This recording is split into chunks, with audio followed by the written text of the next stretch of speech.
হরে কৃষ্ণ, রাধে রাধে।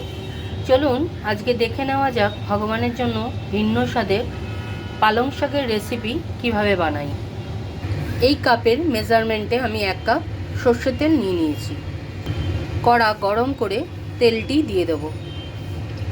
তেল গরম হয়ে গেলে বড়ি ভেজে নেব। বড়ি তুলে নেওয়ার পর দিয়ে দেবো 1 চিমটে হিং, 5 ফোড়ন আর একটি শুকনো লঙ্কা। ফোড়ন থেকে গন্ধ বার হলে দিয়ে দেবো কিছু বানিয়ে রাখা সবজি। সবজির মধ্যে আগের থেকে বানিয়ে রাখা পালং শাক দিয়ে দেবো পরিমাণ মতো লবণ আর হলুদ। সবজি থেকে জল ছেড়ে দিয়েছে, এই জলেই সবজিটি পুরো সিদ্ধ হয়ে যাবে। চলুন আমরা একটা মশলা বানিয়ে ফেলি।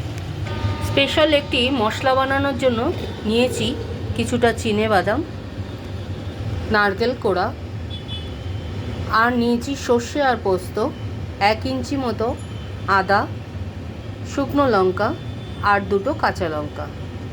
সমস্ত মশলা আমি গুছিয়ে নিয়েছি মিক্সিং বলে। তৈরির সাথে কিছু ভাজা বড়ি অ্যাড করে দিলাম, সামান্য পরিমাণ জল অ্যাড করলাম।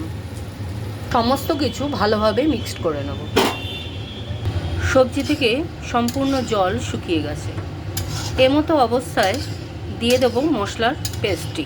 মশলা দিয়ে বেশ সুন্দর করে মাখো মাখো হয়ে গেলে দিয়ে দেবো আন্দাজ মতো গুঁড়ো চিনি। ব্যাস রেডি হয়ে গেল ভগবানের জন্য একটু ভিন্ন স্বাদের পালক রেসিপি।